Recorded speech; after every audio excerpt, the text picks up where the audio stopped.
मुद्दा देख रहे हैं आप, मैं हूं आपके साथ नेहा दुबे। जम्मू कश्मीर के अनंतनाग जिले के अंदर आतंकियों से एनकाउंटर में देश की सेना के 3 अफसर समेत 4 जांबाजों को देश ने खो दिया।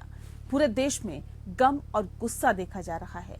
भारतीय सेना भी आतंकियों के खात्मे के लिए घाटी में मोर्चा संभाले हुए है। शुक्रवार सुबह से सेना के 10 विशेष दस्ते घाटी के जंगलों में उतरे हैं और आतंकियों की तलाश तेज कर दी गई है। क्वाडकॉप्टर और ड्रोन की भी मदद ली जा रही है। आतंकियों को जिंदा या मुर्दा पकड़ने के लिए सुरक्षा बल अत्याधुनिक हथियारों का इस्तेमाल कर रहे हैं। आतंकियों और सेना के बीच फायरिंग चल रही है। कोशिश यही है कि किसी भी कीमत पर आतंकी बचने ना पाए। अब आतंकियों के खात्मे के बाद ही ऑपरेशन पूरा होगा, लेकिन सवाल तो यही है कि आखिर कश्मीर से आतंकियों का कब होगा खात्मा। ये रिपोर्ट देखें।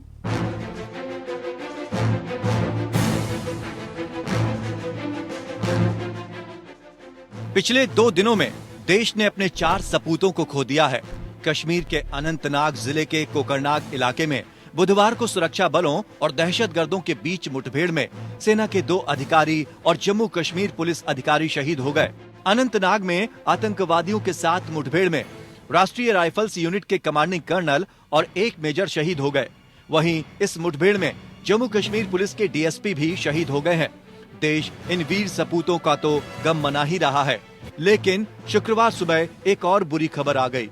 अनंतनाग में आतंकियों से एनकाउंटर में जख्मी एक और जवान शहीद हो गया। इस बीच सुरक्षा एजेंसियां एक्शन में हैं। भारतीय सेना आतंकियों के खात्मे के लिए घाटी में मोर्चा संभाले हुए है। अनंतनाग में आतंकियों को पकड़ने के लिए सर्च ऑपरेशन चल रहा है।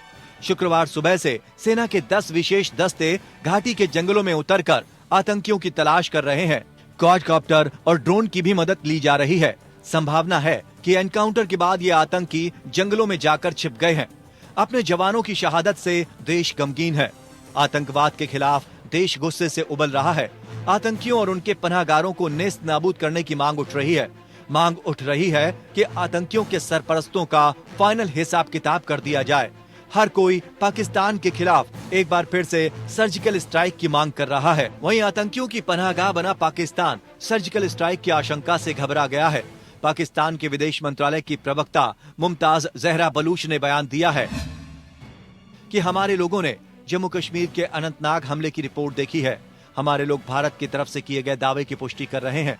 वैसे हमने पहले भी कहा कि यह हमेशा से भारत की आदत रही है कि वो पाकिस्तान को अपनी घरेलू राजनीति में घसीटते रहते हैं। अगर इसी तरह का काम आने वाले समय में भारत दोबारा करेगा तो हमें इस पर कोई हैरानी नहीं होगी। भले ही पाकिस्तान आतंकी हमले से पल्ला झाड़कर भारत पर सियासत का आरोप लगा रहा है, लेकिन पाकिस्तान की आतंकी साजिश किसी से छिपी नहीं है। आतंकियों पर बेशुमार दौलत लुटाकर कंगाल हो चुका पाकिस्तान भारत में अस्थिरता फैलाने के लिए लगातार साजिश रच रहा है। अब मेड इन चाइना हथियारों के जरिए आतंकी साजिश की तैयारी है। खुफिया एजेंसियों के सूत्रों से मिली जानकारी के मुताबिक पाक अधिकृत कश्मीर के टेरर कैंपों में आतंकियों को जम्मू कश्मीर में आतंकी हमले के लिए पाकिस्तानी खुफिया एजेंसी आईएसआई पाकिस्तानी सेना से ट्रेनिंग कराने के साथ साथ उन्हें हमले के लिए आधुनिक चीनी हथियार मुहैया करा रही है। घुसपैठ करने वाले आतंकियों को चीनी हथियार जैसे कि पिस्टल, ग्रेनेड और नाइट विजन डिवाइस दिए जा रहे हैं। चीनी ड्रोन्स के जरिए भारतीय इलाकों में आतंकियों की मदद के लिए हथियार सप्लाई करने की साजिश हो रही है। आतंकियों को भारतीय सीमा में घुसपैठ कराने के लिए खास तरीके के डिजिटल मैप शीट दिए जा रहे हैं, जिसमें नेविगेशन सिस्टम से घुसपैठ कराने की साजिश रची जा रही है। पीओके में बैठे आतंकियों के आकाओं से सिक्योर कम्युनिकेशन के लिए हाईली एनक्रिप्टेड कम्युनिकेशन डिवाइस दी जा रही है, जिससे भारतीय एजेंसियां उनके संदेशों को डीकोड ना कर पाएं। पंजाब से सटे भारत पाक सीमा के साथ साथ जम्मू कश्मीर में हथियारों को भारतीय सीमा में गिराने के लिए चीनी ड्रोन्स की मदद ली जा रही है। नॉर्थ ईस्ट में उग्रवादियों के पास चीनी हथियारों की पहुंच के साथ साथ जम्मू कश्मीर में सक्रिय आतंकियों तक चीनी हथियारों की पहुंच से भारतीय सुरक्षा एजेंसियां चिंतित हैं। पीओके में सक्रिय टेरर कैंपों में कुछ कैंप को एलओसी के नजदीक बने लॉन्च पैड की तरफ शिफ्ट किया गया है। टेरर कैंप में आतंकियों की संख्या पिछले कुछ दिनों में बढ़ी है। खुफिया सूत्रों के मुताबिक एलओसी के पास पाकिस्तानी सेना के कैंप के नजदीक कुछ टेरर कैंप को शिफ्ट किए जाने की जानकारी मिली है। पाकिस्तानी सेना के आतंकी कैंपों को शिफ्ट किए जाने के पीछे सबसे बड़ी वजह यह है कि उन्हें भारतीय सेना की कार्रवाई से बचाना है। शिफ्ट हुए टेरर कैंप्स में कुछ ऐसे कैंप भी हैं जो एलओसी से महज कुछ किलोमीटर की दूरी पर हैं। दरअसल जम्मू कश्मीर में सक्रिय आतंकियों पर सुरक्षा बलों पर बड़े हमले का आईएसआई दबाव बना रही थी। आईएसआई ने इन आतंकी संगठनों को चेताया था कि अगर वो बड़े हमले करने में कामयाब नहीं होते हैं तो उनको पाकिस्तान से मिलने वाली फंडिंग रोक दी जाएगी। कश्मीर से आर्टिकल 370 हटने के बाद से जम्मू कश्मीर में बड़े आतंकी हमले न हो पाने से आईएसआई परेशान है। यही वजह है पाकिस्तान किसी भी हद तक जाकर साजिश रच रहा है, लेकिन पाकिस्तान की ये साजिश उसकी तबाही का कारण बनेगा, क्योंकि अब भारत ने भी फुल एंड फाइनल हिसाब करने का मन बना लिया है और पाकिस्तान की ओर से फेंकी गई चिंगारी उसका ही घर जलाकर खाक कर सकती है। Bureau report.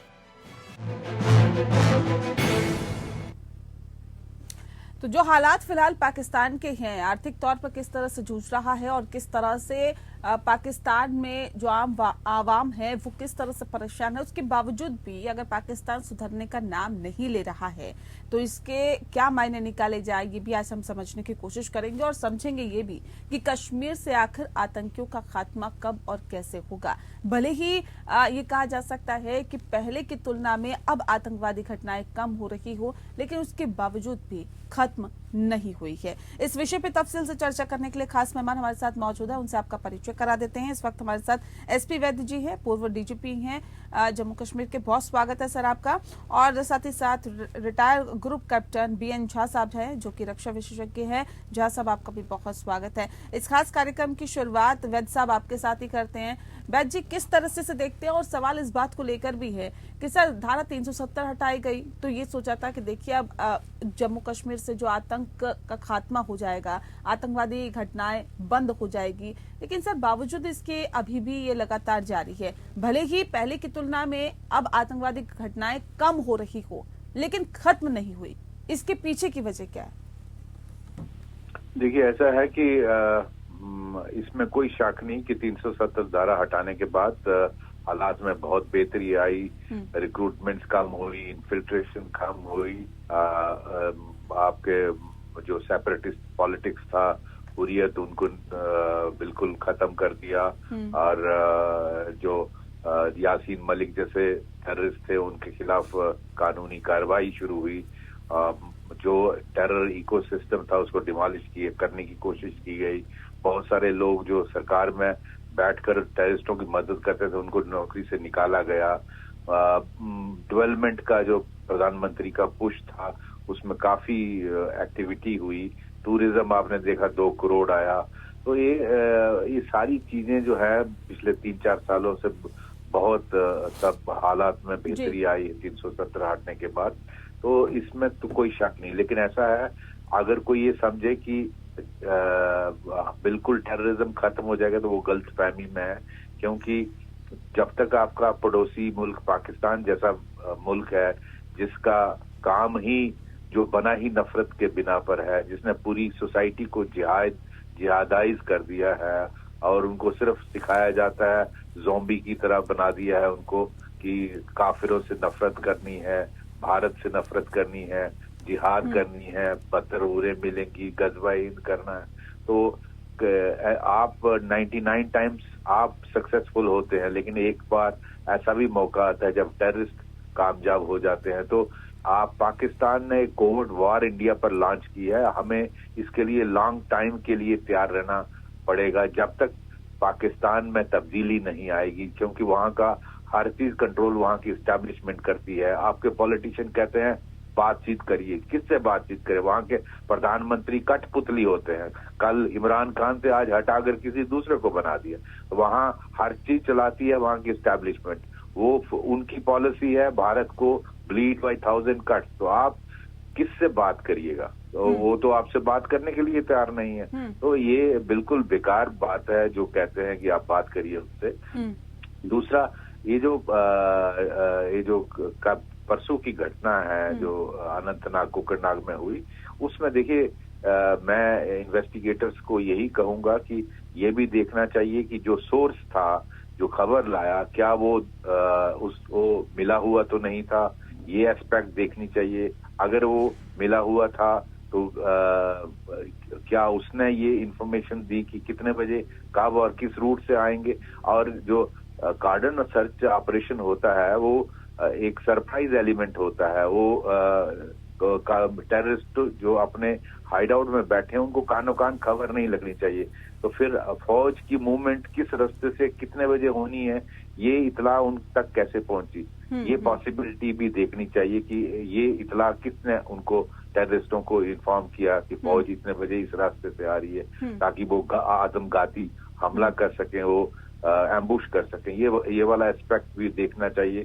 तीसरी पॉसिबिलिटी ये है कि टेररिस्टों ने कोई हाई ऐसा हिल फीचर पे बैठे थे जहां से उनको सब कुछ दिखता था, किस तरफ से कब वहां से फौज आएगी या पुलिस आएगी। तो ये सारे एस्पेक्ट्स देखने बहुत जरूरी है। दूसरा, मैं इस खत्म करने से पहले एक दो बातें और कहना चाहता हूँ कि मैं देख रहा हूँ कि जो ये जो टाइम टू टाइम जो टेररिस्ट हैं वो पाकिस्तान की एस्टेब्लिशमेंट के कहने पर अपने जो तरीकेकार है उसमें बदलाव लाता है। आपने देखा 3 साल पहले जब टारगेटेड किलिंग शुरू हुआ तो उस पर आपने देखा किस तरह कश्मीरी पंडितों को और निहत्थे लोगों को, रेडी वालों को, आउटसाइडर्स को टारगेट किया गया। तो जेएन की पुलिस और आर्मी ने उस पर भी काबू पाया। तो जब 2017 में हमने ये ऑपरेशन ऑल आउट स्टार्ट किया था, उसमें पाकिस्तान का काफी नुकसान हुआ। इनके हजारों की तादाद में टेररिस्ट मारे गए। और अब मुझे लगता है एक जो पैटर्न आप रजौरी पुंछ में देख रहे हैं, वहाँ काफी इंसिडेंट हुए और ये कल परसों वाला कुकरनाग वाला, अनंतनाग वाला इंसिडेंट है। इसमें एक पैटर्न इमर्ज हो रहा है कि वो पहाड़ी इलाका, जंगल, घना जंगल, और इसका जिस तरह इसमें गुरिल्ला वारफेयर का होता है कि आप जंगल में, केव्स में या अपने हाइड आउट्स बनाइए और फोर्सेस को ड्रा करिए ताकि वो आपकी तरफ आए और आप उनका नुकसान करें और फिर आप भाग जाइए। जैसे आपने कुकरनाग में देखा किस तरह से हमला करके वो पहाड़ों की तरफ निकल गए।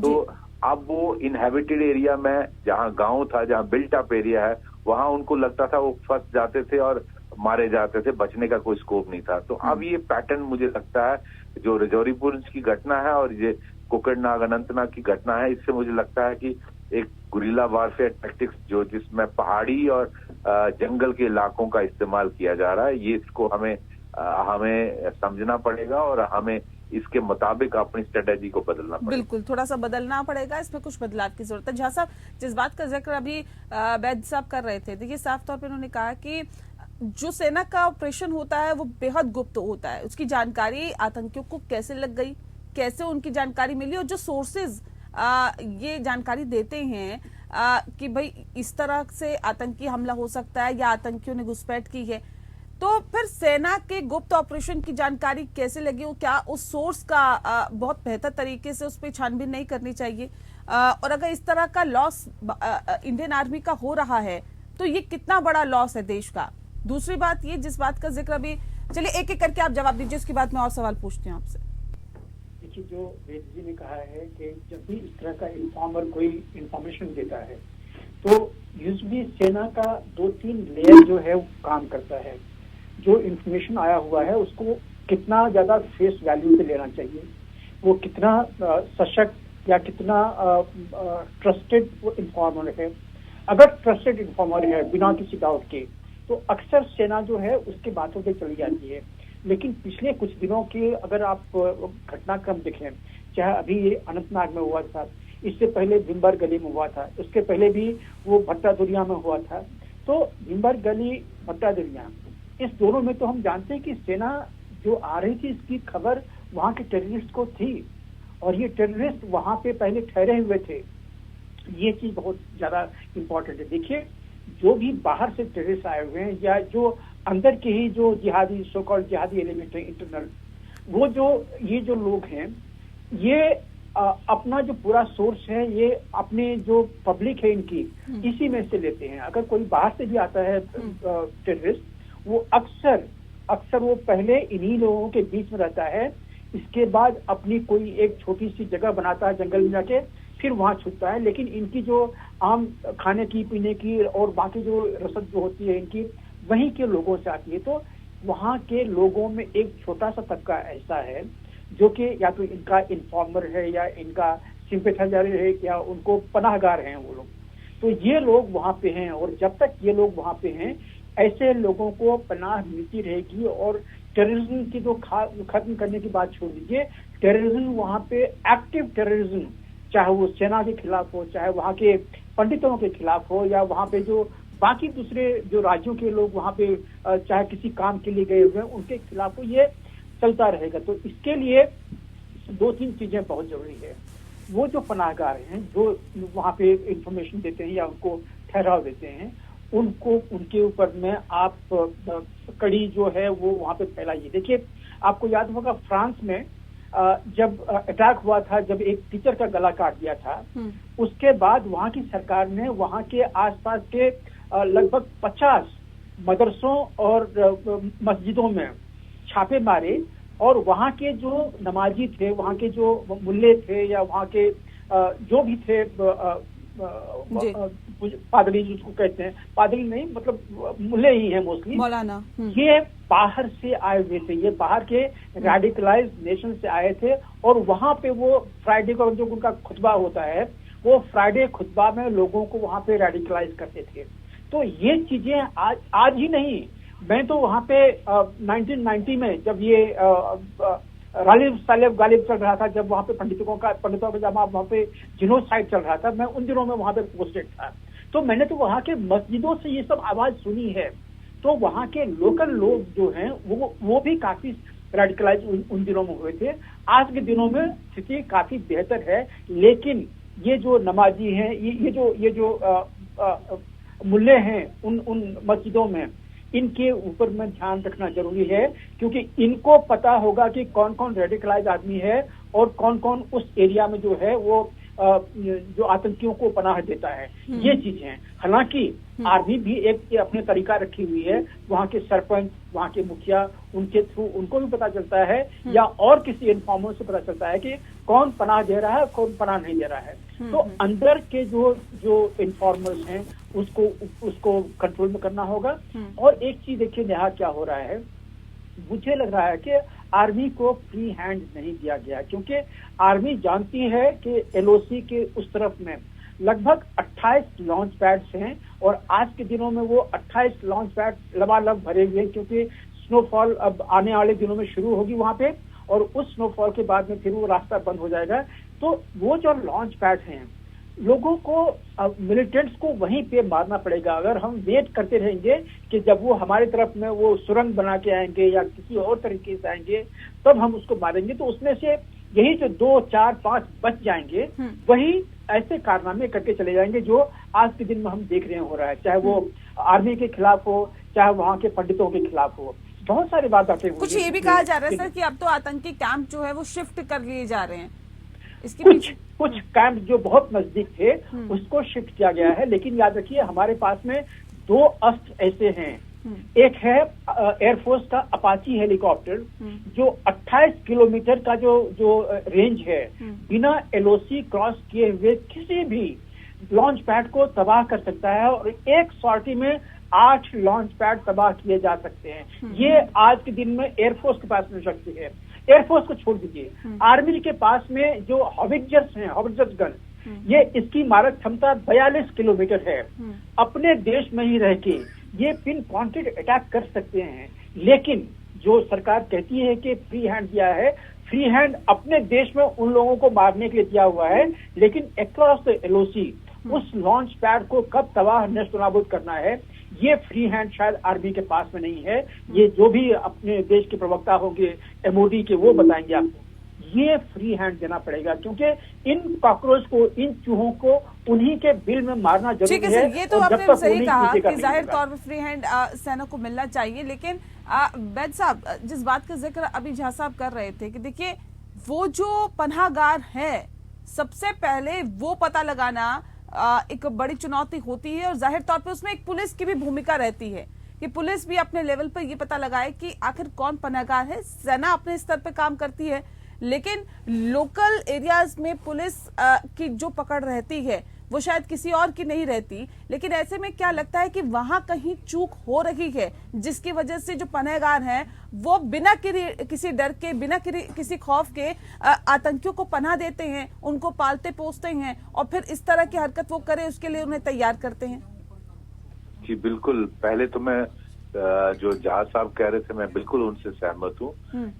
ये LOC के पार जितना भी यहाँ कैंप्स हैं इनको उड़ाना बहुत जरूरी है और आर्मी को ये फ्री हैंड मिलना चाहिए। मैं जहाज साहब ने जो एनालिसिस दिया मैं इनसे बिल्कुल सहमत हूँ। लेकिन जहाँ तक अंदर की बात है, JNK पुलिस बहुत हद तक इंफॉर्मेशन सही कलेक्ट कर पाती है क्योंकि वो लोगों से आती है और 90% ऑपरेशन JNK पुलिस की इंफॉर्मेशन पे मिलती है।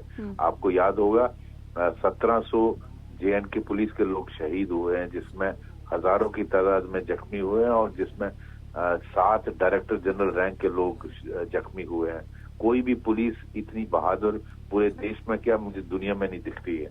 तो बहुत बड़ी कुर्बानी है। लेकिन जहाँ पूरी सोसाइटी रेडिकलाइज जैसे जहाज साहब कह रहे थे, वहाँ आप इनिशिएटिव टेररिस्टों के पास है। 99 टाइम्स आप कामयाब होते हैं, लेकिन एक घटना में वो भी कामयाब हो जाते हैं और उनको बिना पनाह के, बिना मदद के जंगल में वो कैसे रह रहे हैं। कोई तो उनको खाना दे रहा है, कोई तो उनको, चाहे वो भेड़ बकरी चराने वाला या भैंस चराने वाला जो वहां उनको खाना पहुंचा रहा है, उनका आइडेंटिफाई होना जरूरी है, उनका पता लगना जरूरी है, वरना वो जंगल में सरवाइव नहीं कर सकते।